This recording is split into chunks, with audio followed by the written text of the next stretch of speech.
Bueno, Quitarle el cuello al teléfono. Como hace poco ruido. ¿se oye? No. No se oye, ¿no?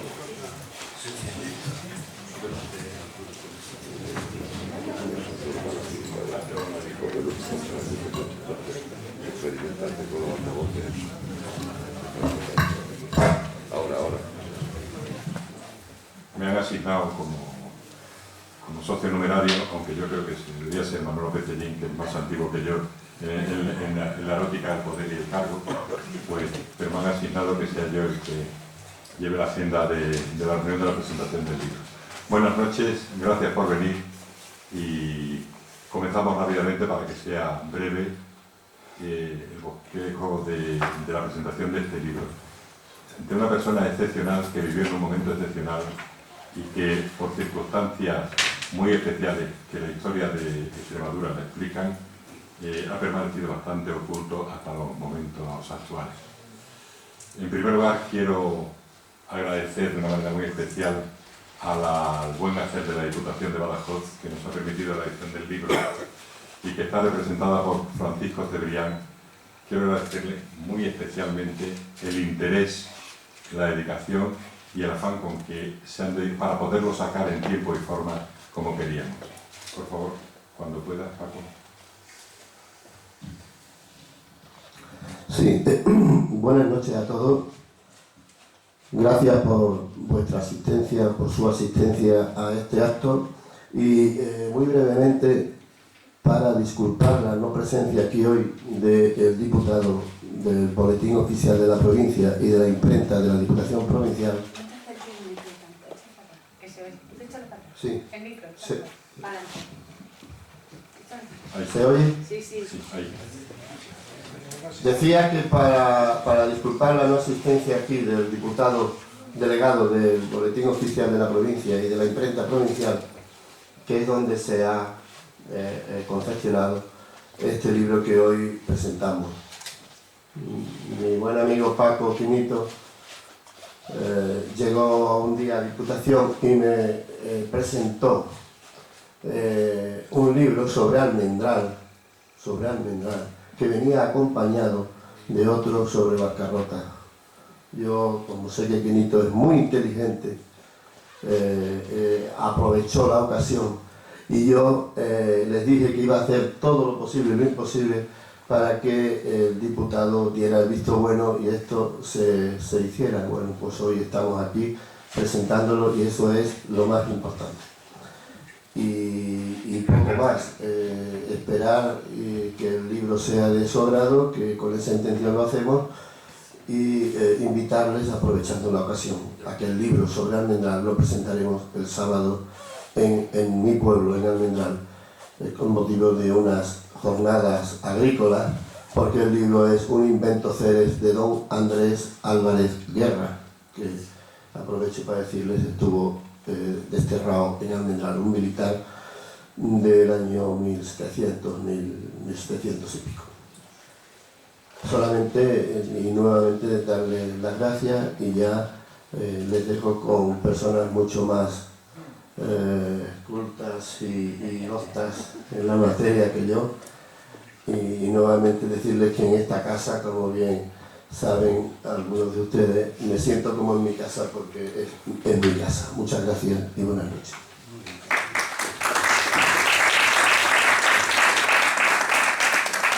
Gracias por tus palabras. Se nota que has sido alcalde de Almendral y que indudablemente, como estáis a 12 kilómetros de entonces, bueno, pues siempre hay ese cariño de los pueblos cercanos. Y ya para aprovechar para poner Almendral, está muy bien. Pero está el alcalde de Barcarrota aquí también y os compensáis. Sí, en segundo lugar, quería agradecer muy especialmente a la Real Sociedad Económica de Amigos del País de Badajoz y el apoyo que desde el primer momento nos han prestado. Un apoyo total, hemos puesto el día, la fecha, todo y la colaboración ha sido excepcional, especialmente por parte de dos tres ángeles que son Laura, Reme y Ana, que con la amabilidad que les caracteriza y la calidad que saben trabajar se han puesto a nuestra disposición y aquí estamos. Como pequeño homenaje a a la Real Sociedad Económica de Amigos del País, os voy a enseñar un cromo. El cromo es muy pequeño, una cosa pequeñísima. Es un cromo de un coleccionable que es esto.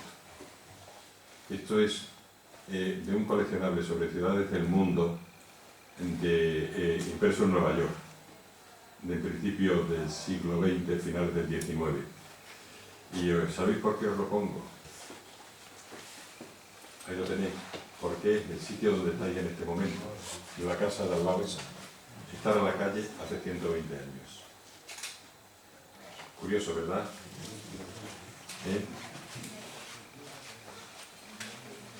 Serie era un coleccionable de cromos que se daba con un producto, el obsequio de Henry Clay and Book and Company Retail a sus favorecedores, España y la América, al postal para el álbum de España y la América Latina.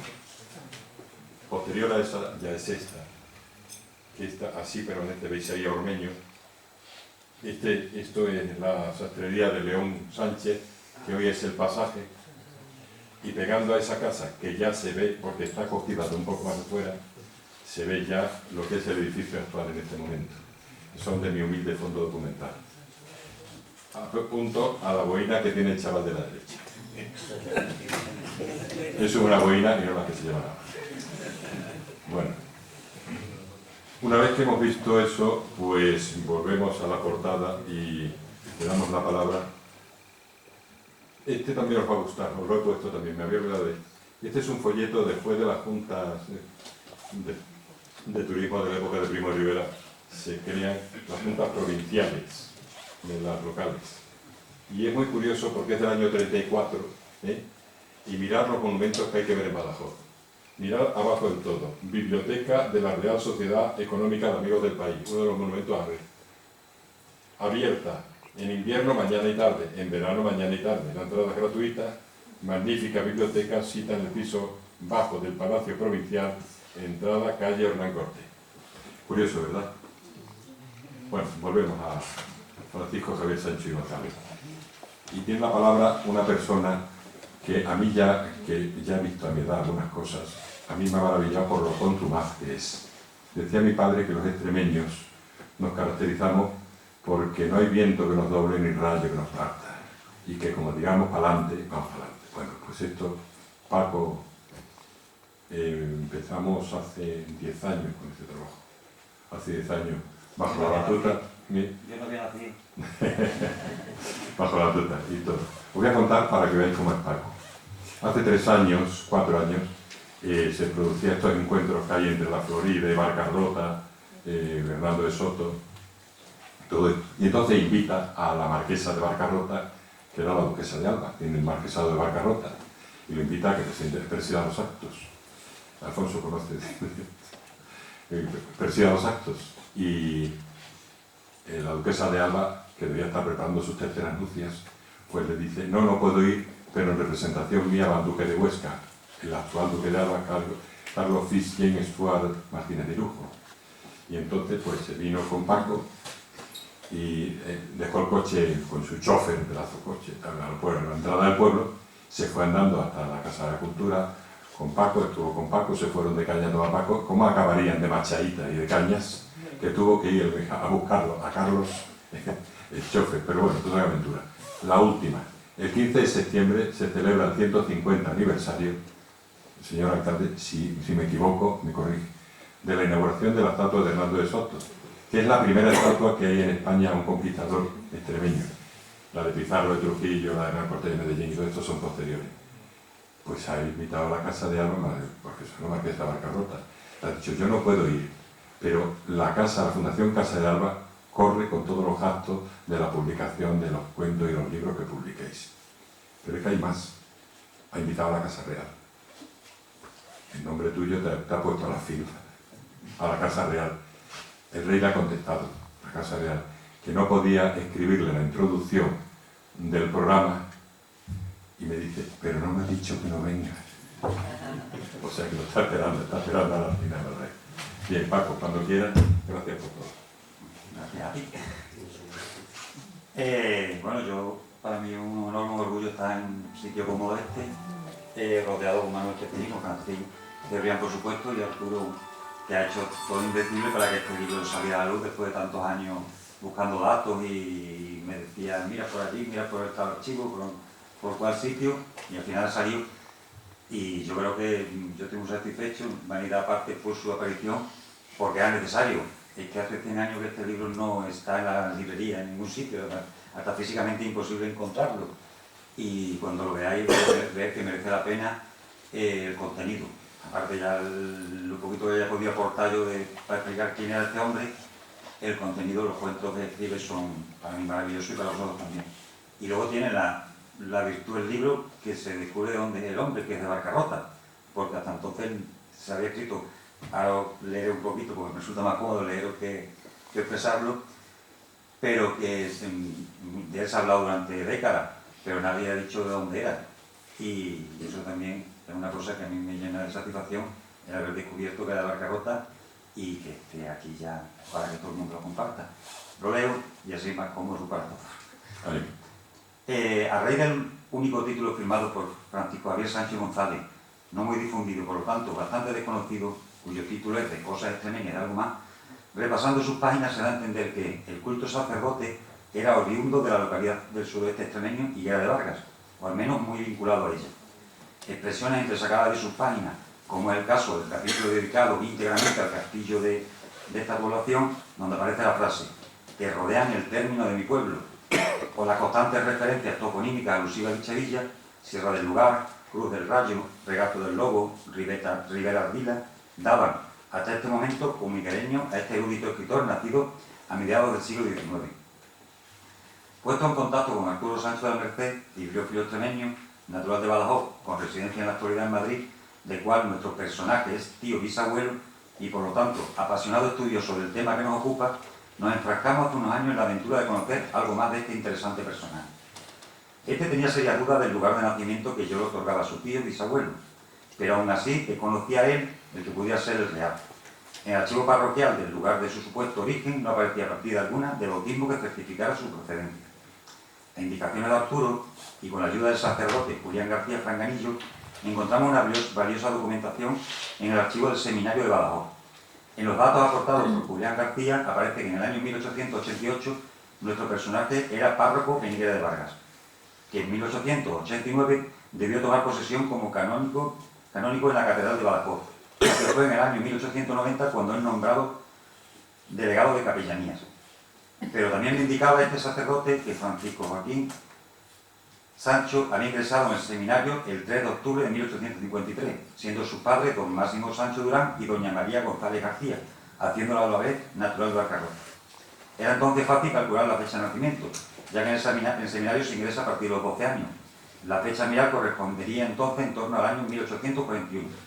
Nos fuimos al archivo de la parroquia de Santiago Apóstol en Barcarrota y efectivamente en el libro de bautismo de Nuestra Señora del Soterraño encontramos que en la villa de Barcarrota, provincia de Badajoz, obispado de la misma, al 7 de diciembre, yo, don Cándido Moreno, presbítero beneficiado como acultor de la iglesia matriz parroquial del apóstol Santiago de esta villa, etcétera, etcétera, bauticé en ella solemnemente y puse los santos óleos a Francisco Javier, que nació el día 4 de dicho mes, hijo legítimo de Máximo Sánchez Zapatero y de María González García.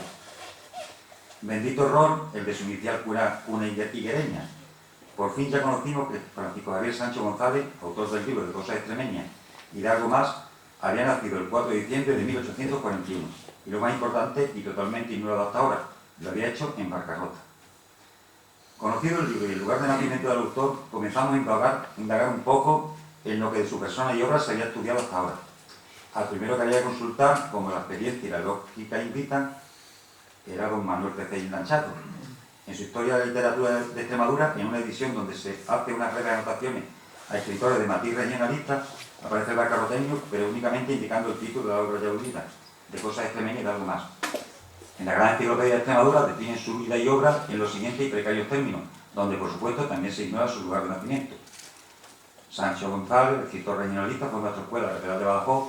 Su libro de Cosas extremeñas y de algo más, elogiado por críticos como Enrique Segura, Marcos Suárez y López Prudencio, es obra de un maestro en asuntos extremeños, un sociólogo de temas regionales y un experto folclorista.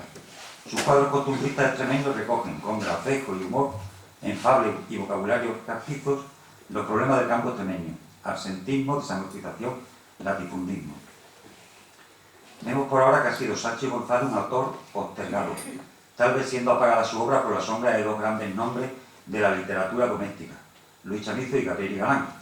Es más, en estas páginas que ahora les leo, donde creemos por primera vez aparece su nombre vinculado con su lugar de nacimiento. Insistimos que poco se ha estudiado al respecto entonces.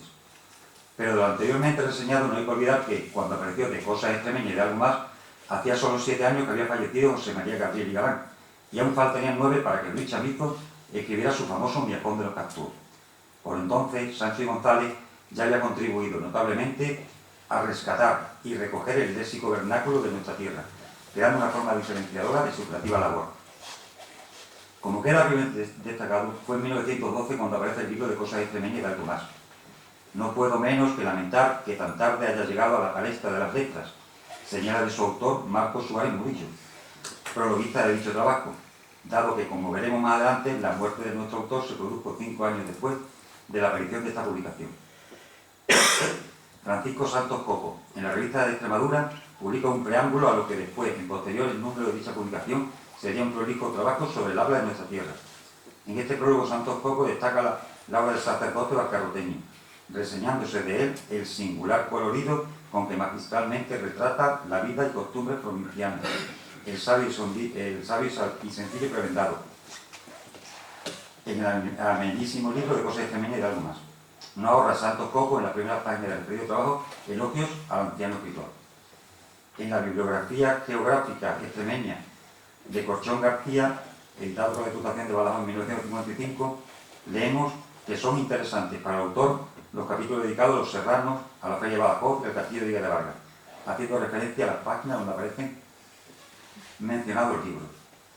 Seguimos recogiendo noticias sobre Sancho González, sobre las noticias de Sancho González existe, y vemos que Francisco Tejada Vizuete nos facilita algunos datos al respecto. En el Cabildo Extraordinario del 27 de marzo de 1889, el arcediano de la catedral daba cuenta de que el día anterior se le había entregado para su examen el título de la institución canónica y colocación de la dignidad de maestrescuela de esta Santa Iglesia Catedral.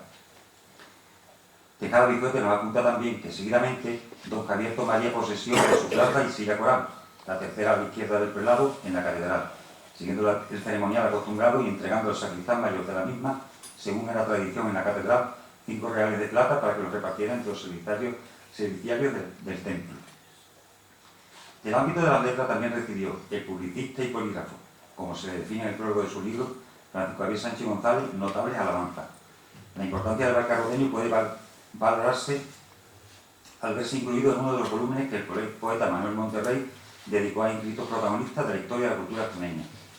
También Fernando Pérez Márquez, en sus postales de andar extremeño, en su incursión en la vida de Villa de Vargas, apunta: así hemos ido ahora nosotros a uno de estos pueblos elementales y humildes, a uno de esos pueblos que no tienen realmente nada que causa admiración, pero que posee, sin embargo, en nuestra estimativa, algo de un valor supremo, decisivo, algo de un valor trascendente. Su cautivadora sencillez, magistralmente captada en un libro admirable, de Cosas Extremeñas y algo más, de don Javier Sánchez González. Por otro lado, otro importante literato extremeño, Enrique Segura, editaba en 1956 un compendio de artículos suyos aparecido en diversas publicaciones. El libro en cuestión, que lleva por título Ríos al Mar, surgió en la misma imprenta que el anteriormente aludido, y en uno de esos artículos, llamado Un capítulo olvidado de Azorín, se hace la siguiente referencia a Francisco Javier Sánchez González, aportando cierta confusión sobre su lugar de nacimiento. En 1912, el viejecito maestro de escuela de la Santa Iglesia Catedral de Badajoz, don Javier Sancho, en su libro de Cosas Extremeñas y de algo más, se pregunta: ¿no os habéis encontrado alguna vez en medio de un bosque de jara y alcornoque, de charnecas y matronieras, solos, sin más testigos que la conciencia, sin más luz de fe y los tenues y temblorosos destellos que bajan del firmamento, sin otro ruido que el acompasado rechinar de los zapatos y de la propia angelosa respiración? ¿Con qué intimidad describe después el paisaje de su higuerita? El canónico don Javier, aficionado a los aguardos de perdiz, recostado en la sierra del lugar, de media legua de largura, cubierta de charneca y de peluche de jare y coscosas, salpicadas de murta y madreselva. También el prolífico etnógrafo Javier Marcos Arévalo vinculó a la labor de Sancho y González en su trabajo la construcción de la antropología social extremeña. Francisco Javier Sánchez González se puede considerar como el iniciador de la literatura costumbrista regional. Fue a partir de entonces cuando las costumbres, el carácter de los pueblos, sus modismos, cantos, etc., entraron en las producciones literarias eruditas. No en vano, estudioso del habla extremeña, como es el caso de Manuel Casado Velarde, utiliza el popular vocabulario aparecido de cosas extremeñas como complemento a las definiciones de su diccionario presentadas en el libro El léxico diferencial de Don Benito. Por otro lado, en una dedicatoria autógrafa plasmada en el libro Carta de Hidalgo, novela original de Ricardo León, este la agasaja con el siguiente párrafo: al patriarca de la moderna literatura extremeña, don Francisco Javier Sancho, en cuya noble amistad están cifradas las más dulces y venerados recuerdos de mi vida. También en la faceta de prologuista vemos una amplia introducción firmada por él en el primer volumen de Memorial Olimentino, Noticias Históricas, del pacense Jesús Rincón Jiménez. Precisamente a este autor le dedica el segundo capítulo de Cosas extremeñas, titulado La crisis obrera en Extremadura. Y hasta manos del profesor de la Universidad Humboldt de Berlín, Martín Baumeister, llegó nuestro comentado libro de Cosas extremeñas, seguramente asesorado por Manuel Pesteñín Lancharro, como el mismo autor comenta en sus agradecimientos. A este autor, en 1997, el Ministerio de Agricultura, Pesca y Alimentación editó el libro Campesinos sin tierra, supervivencia y resistencia en Extremadura. La crítica social de la obra de Sancho González ha sido utilizada en ocasiones para argumentar libros de historia. Es el caso del trabajo al que nos referimos. Para concluir, citamos una amplia antología de narraciones donde Francisco Javier Sánchez González figura, junto a otros 80 autores de la tierra, con el título Las cargas de leña. Precedido de una muy interesante descripción de dicho cuento, el autor de la compilación, Manuel Simón Viola, se acerca igualmente de manera no menos meditada al autor. Más breve la introducción a la obra de Sancho en la edición de Carmen Fernández Daza, para la editorial madrileña Castalia, que hace en el año 2003, titulada Cuentos extremeños. Entre los autores tratados aparece Sancho González con su narración Las brujas.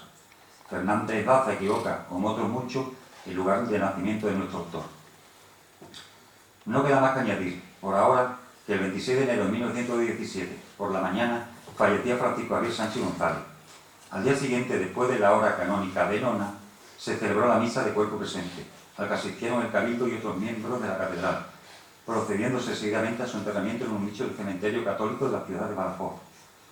No hay duda de que el tan mencionado libro de Cosas extremeñas y de algo más llevaba tiempo demandando su reedición, circunstancia que justifica esta modesta introducción. Durante más de un siglo, de Cosas extremeñas y de algo más ha permanecido desaparecido para el gran público. Aunque accesible para el inquieto estudioso, la existencia de una única edición, la de 1912, ha hecho que sus pulcros y ornados relatos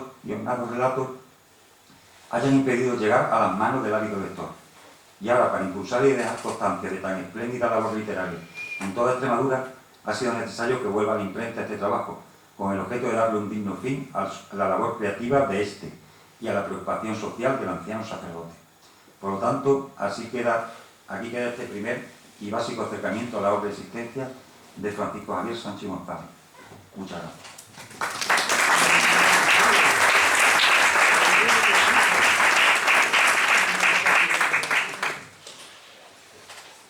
Presentaros a Manuel Pecellín no más que a hacer lo que hacen en los Goyas, alargar el tiempo, alargar el tiempo y todo esto. No lo voy a hacer. Manuel Pecellín es factotum, referencia para todos nosotros, trabajador infatigable, creador, recopilador, estudioso de temas que van desde el humanismo extremeño hasta la moderna novelística, todo. Manuel, cuando quieras. Gracias por todo. Gracias.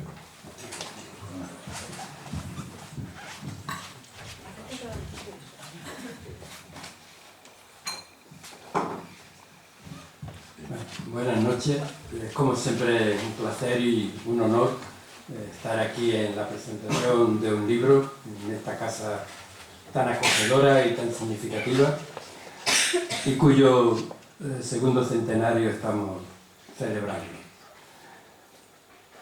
Como se ha dicho, el autor de la obra que presentamos, Francisco Javier Sánchez González, nació el año 1841, cuando en Extremadura predominaban aún los rasgos de la cultura agroganadera, favorecidos por la dedicación de la mayoría de sus habitantes a las labores del campo. La situación periférica de la comarca más periférica todavía dentro de Extremadura, que era donde él se movía, el predominio del hábitat rural, la carencia de industrias y comunicaciones con el exterior, un profundo analfabetismo, una pésima distribución de la riqueza, el escaso peso de los grupos progresistas que también en el siglo XVIII ya habían ido surgiendo a impulso de la Ilustración y el indudable atraso general. Todo esto son notas que aparecen en el libro. De algún modo, los extremeños más lúcidos intuían también que dada la magnitud de lo que se conocía como el problema social, era un sintagma muy repetido en la época, nuestra región podía convertirse, y así fue, en un peligroso polvorín si no se aplicaban los oportunos remedios. Y el autor propone los suyos. Entre quienes detectaron la gravedad del problema figura este clérigo, pese a su condición de sacerdote, que podría parecer que lo alejaba de esas desgracias populares, pues no, porque más bien él se mostró siempre dolido por el hambre. La palabra hambre es la que más se repite en todos los textos literarios extremeños desde el siglo XVI hasta ahora. El hambre que sufría aquella enorme masa de jornaleros sin trabajo durante la mayor parte de los meses. A la vez, al buen canónigo le entusiasmaban los usos y costumbres tradicionales del agro extremeño, el carácter de su gente sencilla, la solidaridad que también se podía encontrar con frecuencia entre ellos, las hablas locales, los dichos, refranes, leyendas, canciones y todo el riquísimo acervo de la literatura popular que él conocía muy bien. Aunque profundamente vinculado, como se ha dicho, a Higuera de Vargas por razones de su ministerio sacerdotal, hasta el punto de que lo creímos nacido en esta población rayana, lo cierto es que vino al mundo, como bien ha demostrado y ha puesto aquí en evidencia a Paco, y no voy a insistir en ello. Es Paco quien consiguió que la obra del buen canónigo, porque desde luego demuestra serlo, aunque él viviera al margen de los imperativos de la estructura eclesiástica en muchos aspectos, se publicó solo 5 años antes de morir, falleció en el año 1917, y me alegra mucho, lo habíamos leído en el Centro de Estudios Extremeños, hay ejemplares de su obra, algunos también particulares lo tienen, pero desde luego ahora es cuando se podrá acceder con toda facilidad. A mí me parece muy oportuno, muy atinado que la reedición haya incluido el extenso prólogo, un preliminar muy profundo y muy lúcido que le puso a la primera edición otro notable clérigo, también represaliado de mala manera, Marcos Suárez Murillo, que había nacido en el año 1880, era más joven y que murió relegado al olvido casi en 1956. Un intelectual verdaderamente honorable. Ahora, por cierto, la Biblioteca de Almendralejo lleva su nombre y de alguna manera pues se la ha rescatado. Antes lo comentábamos curiosamente en este preliminar. El clérigo Marcos habla de Marx, nombra más y nombra también, Marx había muerto justamente 30 años antes, solo, y nombra también a Kropotkin. Pietro Kropotkin es uno de los 4 creadores, cada uno de una manera, del anarquismo internacional, que tuvo hondas repercusiones, como todos sabemos, en el campo español y también en el campo extremeño, por cierto. Bien, merece la pena detenerse en ese estudio. Y desde luego en el que Paco le pone un estudio también riguroso, con casi 500 notas a pie de página, y aún podría haber añadido algunas más, porque ciertamente los pasajes a veces se nos quedan oscuros porque ya no dominamos el léxico en el que se expresa Sancho. Por cierto, hablar de que él fue pionero en el uso de las hablas dialectales es un poco peligroso porque siempre te encuentras sorpresas. Desde luego no es un dato muy conocido, pero mucho antes, el año 1872, Vicente Barrante ya utilizó más de una vez el habla local dialectal extremeña. Pero para sorpresa mía os lo comunico, porque estamos preparando una exposición bibliográfica de los fondos que hay aquí arriba del siglo XVIII y me he encontrado con un poema de 1750 y tanto de Torres y Villarroel, que era catedrático en Salamanca, que está escrito en el dialecto sur-salmantino, que es justamente idéntico al norcacereño, en el que escribía Gabriel y Galán. Eso ya en el siglo XVIII. De modo que, bueno, es un dato interesante que conviene siempre manejar con precaución. Y también le ha puesto Paco un apéndice bibliográfico muy interesante que se conviene utilizar y se lo va a utilizar. El minucioso rastreo que él ha realizado, por cuanto nos hemos detenido alguna vez en el estudio de los escritores extremeños, demuestra que el buen canónigo, pese a contar con una sola obra publicada, muchos trabajos, artículos sí están también publicados en la prensa de la época, pero como libros solo esto. No había pasado tan desapercibido de ninguna manera. Es verdad que era más citado a veces que leído, pero no era ignorado, no era ignorado. El libro es una antología, en realidad es un libro que hoy está muy de moda, estos libros que llamamos patchwork, utilizando ese término de la costura, ¿no? Es un libro hecho a retazos, a trozos, es un libro fragmentario, una obra de tesela, de mosaico, no es una exposición de principio a fin de ninguna cuestión, aunque coincide en las inquietudes y en la temática social, sociopolítica del autor, y eso le da unidad, ¿no? La mayoría de estos artículos aquí recogidos como obras habían aparecido sobre todo en dos de los muchos periódicos extremeños y revistas, semanarios de la época, fundamentalmente Archivo Extremeño y Noticiero Extremeño. De este segundo, quiero recordar que habían sido directores tres personajes con los que él estuvo muy unido, que fueron Antonio Reyes Huerta, Jesús Rincón Jiménez y nada menos que José López Prudencio, hombres clave en nuestra literatura regional, como todos sabemos. Yo creo que de alguna manera las estampas campesinas que tan famosas las han hecho a Reyes Huerta, de alguna manera están prefiguradas en algunas, no en todas, de las que se recogen aquí en este libro, ¿verdad? Y desde luego las hay formidables, preciosas, como podréis observar y podréis disfrutar cuando lo leáis.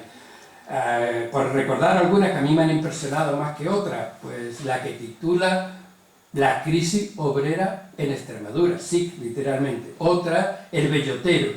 Y hay otra preciosa que es Las cargas de leña, que son verdaderos cuadros sociológicos muy duros de lo que estaba padeciendo la gente sencilla y la gente humilde de la época. Es verdad que él lo narra, lo refiere siempre aliviando la tensión que podrían producir con esa dosis de bonomía y incluso de buen humor que deja transmitir, que deja percibir el canónigo.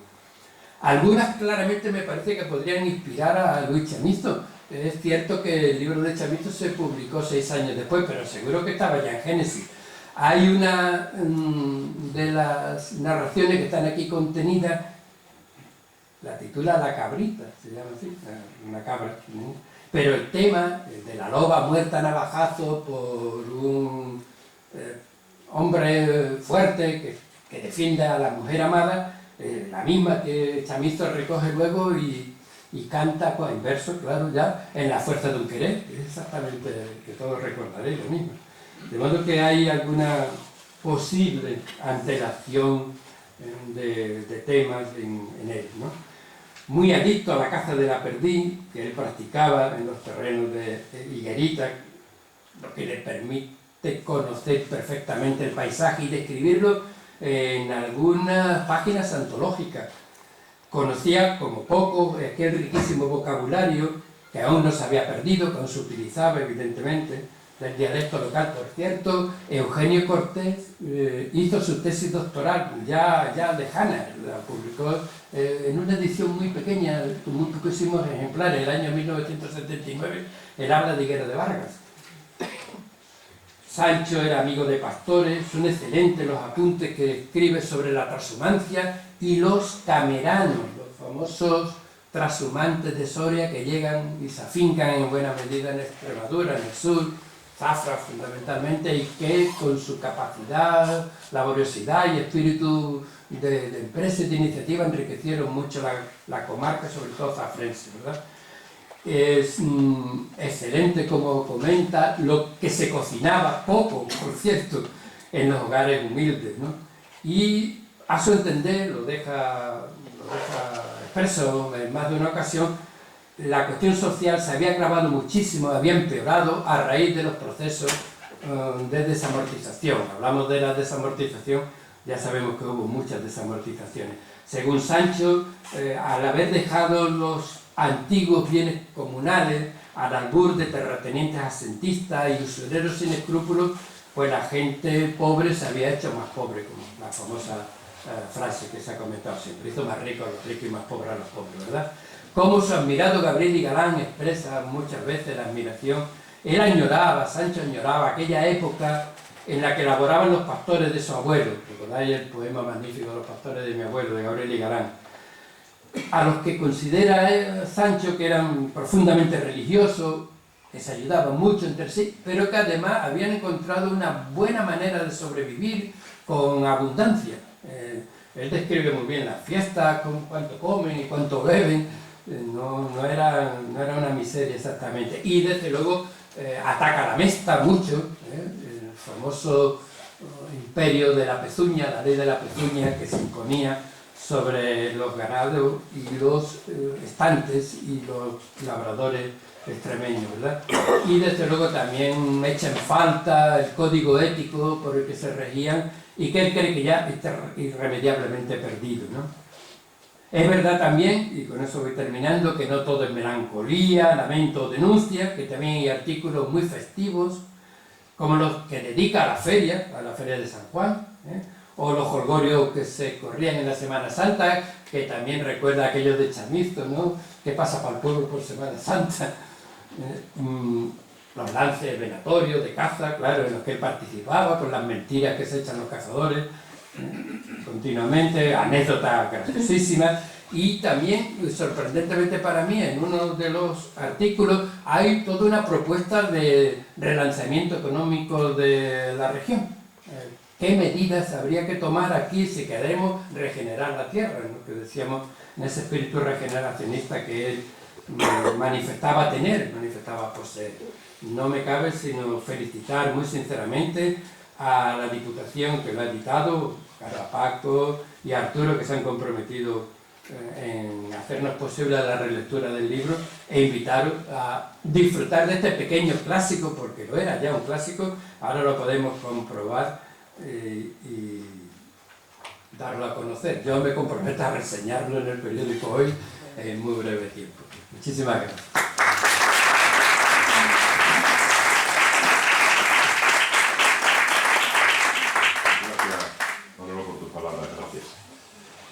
Ahora, al final del acto, se os va a entregar un ejemplar a cada uno de los asistentes, mientras proyecto una serie de visiones, también como homenaje al Bicentenario, que son 100 años de la Puerta de Palma en la postal extremeña, desde 1880 hasta 1980. Realmente no es en la tarjeta postal, pero son visiones de la Puerta de Palma. Quería, si hay algo que no es exactamente puntualizar, pero sí quería complementar la visión de Francisco Javier Sancho González por una serie de vivencias personales. Vivencias personales, no convivencia con él fallece en el 17 y yo nací con el 44, luego evidente. Y mi padre además era muy pequeño cuando falleció. Sí recuerda a mi padre que iba con su padre a verlo y que tenía, me dice, en casa, en la biblioteca de mi abuelo, hay una serie de libros de él, porque es que era un bibliófilo excepcional. Tenía todo con unas encuadernaciones y unos ejemplares de las 7 tragedias de Esquilo, de tal. Después tenía una serie de libros pues, que le habían dado una serie de escritores a los que conocía. Pero hay 4 cosas. Lo primero ya os lo ha dicho Manolo, como sacerdote. Como sacerdote se encuentra en la mitad, este hombre se encuentra en ese enorme cisma que hubo con las encíclicas sociales. Hay un momento en que las encíclicas, recordar que, ¿cuál fue la encíclica que estuvo prohibida en España? La Rerum Novarum, ¿no? La Rerum Novarum fue prohibida en España y se prohibió la Rerum Novarum porque de cosas nuevas, de las cosas nuevas, ¿no? Porque hablaba de un nuevo enfoque de cómo había que enfocar el problema de la sociedad. El problema de la sociedad era que se trataba, que fue lo que se hizo después, de que se legislara de acuerdo con la doctrina social católica. Porque si no, que es lo que dice Marcos Suárez en el prólogo, solo hay dos salidas. Cuando la masa se muere de hambre, la masa arrasa. Eso no tiene solución. O legislamos y organizamos la sociedad de acuerdo con la doctrina social católica, o Marx y el anarquismo. Pero no hay nada. Entonces, todo esto que parece tan sencillo, era defendido a la contra por otra corriente, que es la corriente, por ejemplo, de Macías. Macías, eso era un canónigo de la Catedral de Plasencia que en 1896 publica un célebre libro, Los Principios Liberales. Si vosotros leéis Los Principios Liberales, decís, qué barbaridad, ¿cómo se puede llegar a decir eso? Bien, la teoría de los principios liberales es que la L, realmente lo que esconde es la L de Lucifer. La L es la L de Lucifer, y lo viene a decir. Entonces, una sartada de barbaridad. Es anterior a otro que después se publica en Cataluña por Sardá y Salvaní, El liberalismo es pecado. Es decir, cualquier cosa de apertura tenía un enorme movimiento en contra, pero en la más mínima apertura. Estoy hablando de las encíclicas sociales, trata al prójimo de una manera digna, pero de que esté con fuerza de ley. No, pues contra esto todavía hay una gran oposición. Después hay una línea intermedia, que es la que tiene, por ejemplo, José Rodrigo en el Catecismo de la Doctrina Cristiana, que se publica en 1854 en Badajoz. Por cierto, el único libro que tengo de la imprenta de Arteaga. Joaquín conocerá más de esto. El único libro que tengo de la imprenta de Arteaga. Que es el catecismo beatífico, ¿cómo diría yo? El Ripalda o el Astete, pero en plan dulzón, en el que dice, están las obras de misericordia ahí, se hace una caridad, indulgencia que gana, pero no es obligación cristiana de hacerlo y decir. Entonces, es decir, había estas tres corrientes y las tres convivieron, unas vencieron, otras, infelizmente, la cosa fue mucho más dura. En medio surgieron ya los regeneracionistas, que es cuando ya es la época ya en que ya él era ya mayor. Como extremeño, no cabe la menor duda de que es un hombre que ama el campo extremeño, que ama la historia extremeña, que ama el dialecto extremeño. Escribe de una manera que sabe emplear de la forma y en el momento adecuado las palabras que se usan, pero no con la exageración. Marcos Suárez lo dice, que no es muy de Gabriel y Galán, que le gusta más la expresión que este hombre usa, que dentro de un castellano sencillo usar la palabra adecuada. Qué sé yo, por deciros, acordé al levantar la ceja. Acordé es una palabra que importamos nosotros, que significa despertar en portugués. Al levantar la ceja es amanecer. Me desperté al amanecer. Esto de levantar la ceja es como otra expresión que tiene, hasta mañana si Dios quiere. Contestación, con él te levantes, que se hacía en la tierra. Y esto se hacía, eran expresiones. Por ejemplo, principiaba el día, se decía más que comenzaba el día. Todas esas maneras de expresarse las incorporé. Después, como cultura. Cultura era un hombre de una cultura excepcional. En uno de los capítulos habla del memorial de la provincia de San Gabriel. Como sabéis, en un momento determinado la orden franciscana se relaja y en ese relajo hay un grupo de ellos que quieren volver al espíritu del poverello Francesco de Asís, ¿no? Volver a la nada, a la sencillez, al pan y agua y a la ayuda al prójimo. Y entonces esto encuentra una enorme reunión, ellos se lo expresan al Papa y el Papa les dice que sí, que les da su bula para que se creen los franciscanos menores, las órdenes menores. No los aceptan y se funda en Extremadura, donde se funda en la provincia de San Gabriel. Y él caza por una parte donde hay conventos de estos que son desde Villanueva de Fresno, Chile, hacia arriba. Pues el libro que describe esto, el Memorial de la provincia de San Gabriel, si no mal no recuerdo, es de 1622. Y no lo se reedita, si mal no recuerdo, y aquí hay autoridades que me lo pueden contradecir, hasta 1948-1950, que lo publica de nuevo Sánchez Loro. Lo saca Sánchez Loro, creo. Pues él lo había leído en la edición de 1642. Pero es que en todos esos modelos económicos de cosas, hablaba Manolo, él conoce perfectamente el memorial ajustado y se basa en él para hablar de la mesa y de todo. El memorial ajustado contra la mesa es que escribió Vicente Paño y Hurtado en 1870. Que es una documentación de cómo la mesa se mete, está destrozando el campo extremeño y todo esto. Y todo esto matizado por una serie de cosas, de notas que veis que tiene. Si a esto le une esa especie de lenguaje quevedesco, de decir las cosas con suavidad, dejando deslizar las palabras sobre las frases, se ve que tiene una cultura de haber leído a Quevedo a Cervantes, pero haberlo leído en profundidad. Aparte de que suelta muchos versos de ellos, que Paco precisamente subraya y dice, esto es de tal poesía de Quevedo y tal. La cultura. Y después como escritor, pues su obra está ahí, es muy valorado por todos. Hay un detalle que ha comentado antes Paco, que os lo voy a poner. ¿Me vais a permitir? Este es el original del libro. Habían puesto ahí en el ejemplar que yo tengo en 1912. Aunque está en varias bibliotecas, concretamente en la institución Santana, tiene alguno incluso dedicado, y en el Centro de Estudios Extremeños está también. Sin embargo, no es fácil de encontrar hoy el original. Hay un librero por ahí que a un precio alto tiene un ejemplar, lo he visto hace poco. Pero mirad, esta es la dedicatoria de Ricardo León al patriarca de la moderna literatura extremeña, don Francisco Javier Sancho. Esto está en la biblioteca de mi abuelo, de cuya noble amistad, y de mi padre después, en cuya noble amistad están cifrados los más dulces y venerados recuerdos de mi vida, Ricardo León. Ricardo León es originario de Higuera de Vargas. Los León son originarios. Él era oficial del ejército, el padre, y estaba en el regimiento de Castilla, aquí en el cuartel de San Francisco, lo que hay en la iglesia de San José. Y entonces lo ascienden, lo destinan y se va a Málaga, y allí conoce a una chica que decía José López Prudencio era andaluza, parece que era de Málaga, más concretamente. Tiene Ricardo León. Y vuelve en cuanto que puede para acá. Y un suceso que comenta José López Prudencio en Notas Literarias de Extremadura, creo que pues este hombre un día se cae fulminado, se muere, un infarto de lo que sea, y muere en mitad del patio de armas de tal, no lo comentaba la prensa porque no solía suceder. Y entonces la madre, pues con la pensión de aquella época y tal, pues se va con su familia otra vez. Pero él siguió viniendo y siguió yendo a Higuera de Vargas, siguió, y tenía un contacto en la literatura que era Javier Sancho. Bueno, la criaturita Ricardo León con 35 años era académico de la lengua, con 35 años, y tenía una obra muy estudiada, muy conocida, muy seguida, que después ha pasado como Crazorín, que de pronto fallece y se diluye. Y Ricardo León después tuvo varios destinos, pero siempre estuvo tremendamente dedicado a eso.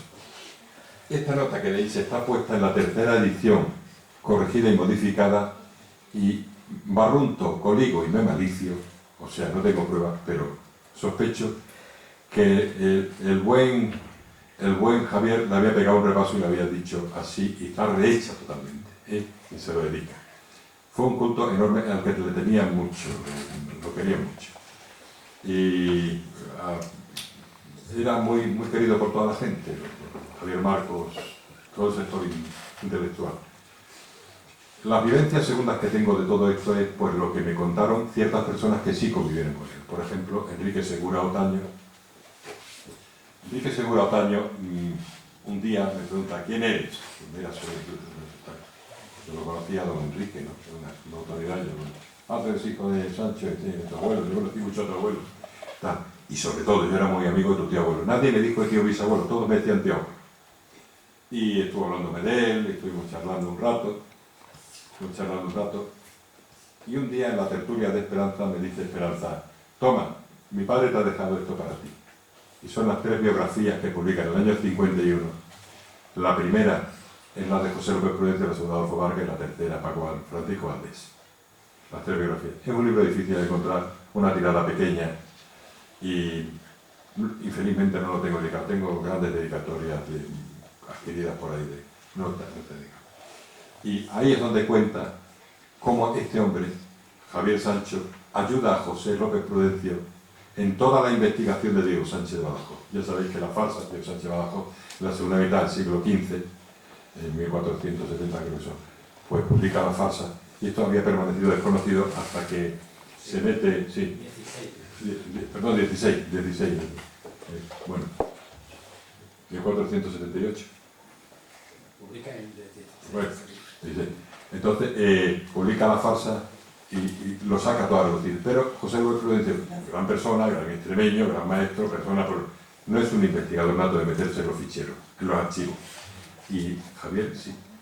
Y entonces se mete por todos los sitios, consigue la partida en Talavera la Real, consigue todo y se publica la farsa.